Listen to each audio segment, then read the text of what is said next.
कभी ऐसा हुआ है ना कि तुमने घंटों पढ़ाई करी, नोट्स भी बनाए, टाइम भी दिया, फिर जब याद करने की बारी आई तो तुम्हें कुछ याद ही नहीं आ रहा, और फिर एक थॉट आता दिमाग में, इतना पढ़ने के बाद भी मुझे याद क्यों नहीं है। और और ये नॉर्मल है, मेरे साथ भी होता है और तुम्हारे साथ भी होता ही होगा। तो अगर ये तुम्हारे साथ हो रहा है तो एक बात क्लियरली समझ लो कि ये कोई इंटेलिजेंस का इशू नहीं है। और इंटेलिजेंस को हो भी कह सकता है, इंटेलिजेंस को हम लोग डिफाइन नहीं कर सकते। पर आज इंटेलिजेंस की बात नहीं करते हैं, आज हम लोग बात करते हैं कि हम लोग कोई चीज़ याद करने की कोशिश करते हैं और फिर उसको भूल क्यों जाते हैं। अक्सर हमारे दिमाग की सोच ये है कि हम लोग दिमाग को समझते हैं एक मेमोरी बॉक्स की तरह, उसमें जितना ज़्यादा डालेंगे, जितने ज़्यादा उसमें टाइम लगाएंगे याद डालने में, उतना ही हमें याद रहेगा। पर मेमोरी एक प्रोसेस है, मेमोरी एक प्रोसेस है, कोई कंटेनर नहीं है। अगर ब्रेन को सिग्नल मिलता है कि ये चीज़ इंपॉर्टेंट नहीं है तो वो उसको डिस्कार्ड कर देगा, चाहे तुम कितना भी टाइम लगाओ, कितना भी देर पढ़ो। वो उसको इंपॉर्टेंट जब तक नहीं समझेगा उसको वो याद ही नहीं रखेगा। इसको प्रूव किया हमारे एक जर्मन साइकोलॉजिस्ट जिनका नाम था हर्मन एबिंगहाउस। उनका एक फेमस कंसेप्ट था फॉरगेटिंग कर्व। उसमें उन्होंने ये दिखाया कि हम बिना रिवीजन के नया पढ़ा हुआ कंटेंट बहुत तेज से भूलते हैं। और ये 24 घंटे के अंदर अगर हमने रिवीजन नहीं किया, उसी के अंदर ही हम लोग भूल जाते हैं। मतलब अगर हमने 100 वर्ड पढ़े हैं तो उसमें से 80 वर्ड हम भूल जाएंगे, 20 वर्ड याद रहेंगे, क्योंकि वो हमें कुछ यूनिक लगे थे या फिर कुछ ऐसे लगा था जो ब्रेन को इंपॉर्टेंट लगा। तो प्रॉब्लम ये नहीं है कि तुम ये सोचते हो कि तुम भूलोगे, तुम भूलते हो। प्रॉब्लम ये है कि तुम एक्सपेक्ट करते हो कि तुम भूलोगे ही नहीं, और बल्कि हमारा नॉर्मल बिहेवियर कि हम भूलेंगे। मोस्ट ऑफ द स्टूडेंट एक चीज बहुत ज्यादा क्या करते हैं, री रीडिंग। एक कंसेप्ट होता है री रीडिंग, सेम पेज को, सेम नोट को बार बार। प्रॉब्लम ये नहीं कि री रीडिंग, प्रॉब्लम ये है कि जो तुम री रीडिंग करते हो उससे क्या होता है कि ब्रेन्स को एक फॉल्स का कॉन्फिडेंस मिल जाता है कि हाँ, पेज मैंने फिर से खोला, हाँ हाँ ये चीज़ मेरे को याद है। मैंने फिर से वो पेज खोला, हाँ हाँ हाँ, ये सब तो मेरे को याद है।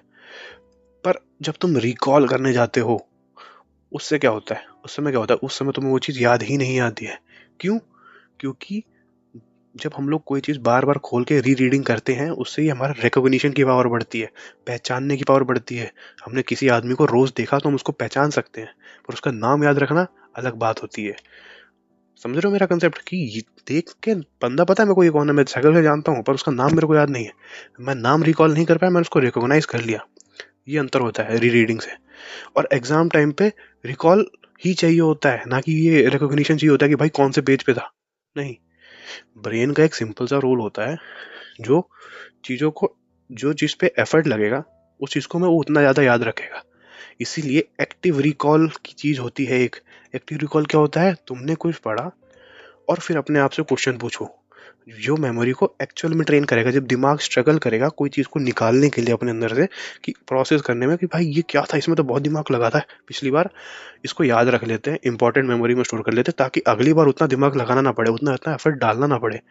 ब्रेन एक कैच कैच स्टोरेज होता है ना, रैम स्टोरेज, उसकी तरह काम करता है। जिस चीज़ में ज़्यादा एफर्ट लगता है उसको वो कैच में स्टोर कर लेता है, रैम में स्टोर कर लेता है, ताकि उसको तुरंत फिर से एक्सेस कर पाए।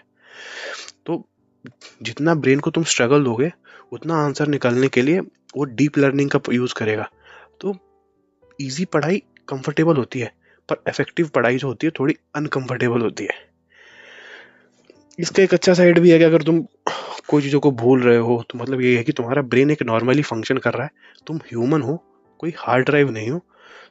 जो स्टूडेंट इस चीज़ को समझता है वो आगे चल के एक बेटर स्ट्रेटेजी बना के अपनी एबिलिटी के हिसाब से चीज़ों को अडेप्ट कर लेता है। पर प्रॉब्लम कहाँ आती है, जब हम इसको समझते नहीं और हम लोग गलत कंक्लूजन निकाल लेते हैं कि भाई मैं पढ़ ही नहीं पा रहा हूँ, मैं बहुत स्लो हूँ, मैं इनकेपेबल हूँ। और ये बिलीफ एक्चुअल में तुम्हारे ब्रेन में एक जगह बना लेते हैं, और तुम आगे कुछ भी करना चाहोगे तो ये तुम्हें बार बार यही चीज़ आएगी, मेरा मेरे बस की तो है ही नहीं। सिंपल है, सॉल्यूशन सिंपल सा ये है, तीन चीज़ें याद रखो, एक्टिव रिकॉल, स्पेसिंग और स्लीप। तीनों क्या है, एक एक करके चलते हैं। एक्टिव रिकॉल अभी हमने बात ही कर ली। एक्टिव रिकॉल मतलब कि बुक बंद करो, पूछो अपने आप से भाई क्या है ये। दूसरा, स्पेस दो, कि एक दिन में सब कुछ याद नहीं करना है, ब्रेन को टाइम चाहिए रिलैक्स करने के लिए। तो एक दिन में जितना पढ़ा उसको एक्टिवली रिकॉल करके याद कर लिया, अगले दिन अलग कुछ पढ़ो, उसको एक्टिव रिकॉल करो, उसको याद कर लो। और स्लीप बहुत जरूरी है। स्लीप से क्या होता है, जो हमारी मेमोरी होती है ना, वो उस मेमोरी को कंसोलिडेट कर देता है हमारा ब्रेन। इसलिए बिना सोए हम एक्चुअल में अपनी लर्निंग प्रोसेस को हर्ट करते हैं। अभी मैंने स्टार्टिंग में बताया कि मेमोरी एक प्रोसेस है, और मैं क्या करता था अपने टाइम पे, और अभी भी मैं यही करता हूँ ऑफिस में भी, जैसे कोई नई टेक्नोलॉजी है, जैसे मैं पढ़ रहा हूँ AWS में कोई नई सर्विस या फिर और कुछ पढ़ रहा हूँ, तो मैं क्या करता था अपने कॉलेज में, क्या करता था पहले वो बताता हूँ। मैंने कोई चीज़ पढ़ी, एक बार पढ़ी, दूसरी बार मैं सोचता था कि अब मेरे को किसी को पढ़ाना है ये, तो मैं उस हिसाब से पढ़ता था कि अगर मेरे को किसी को पढ़ाना है तो वो मेरे से क्या सवाल पूछ सकता है, उस हिसाब से मैं पढ़ता था।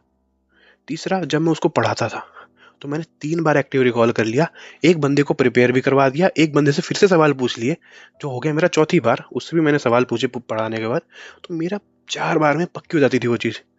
कॉलेज में मैं ऐसे ही पढ़ता था, लास्ट डे पढ़ाई करता था, last second day, last day में अपने दोस्त को पढ़ाता था, और मेरा सब क्लियर हो जाता था।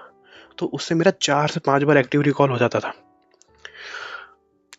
इसलिए शायद लर्निंग की ये एक प्रोसेस है, हमें ये नहीं पूछना चाहिए अपने आप से कि मैं कितना याद रख पाया, मैं कहा, और या फिर ये भी नहीं पूछना चाहिए कि मैं कितना देर पढ़ पाया, मैं ये पढ़ना पूछना चाहिए कि मैं कितना ज़्यादा पढ़ा पाया, कितना ज़्यादा एक्टिवली रिकॉल कर पाया चीज़ों को। और जो साइंटिफिक अप्रोच है वो एक्टिव रिकॉल को ही सपोर्ट करती है। अगर आज तुम्हें लगा हो कि तुमने कोई भी पढ़ाई का टॉपिक छोड़ दिया हो, तो खुद को गलत मत समझना, तुम गलत नहीं हो, ब्रेन के बस तुम रूल्स फॉलो नहीं कर रहे हो। और उस बस उसको अगर तुम अपने अलाइनमेंट में ले लोगे, ब्रेन एक मसल ही तो है, उसको अपने हिसाब से कर लोगे तो तुम याद करने लग जाओगे। बस आज का दिन यहीं खत्म करते हैं, रेस्ट लो, हम कल फिर मिलेंगे जब दिन खत्म हो रहा होगा।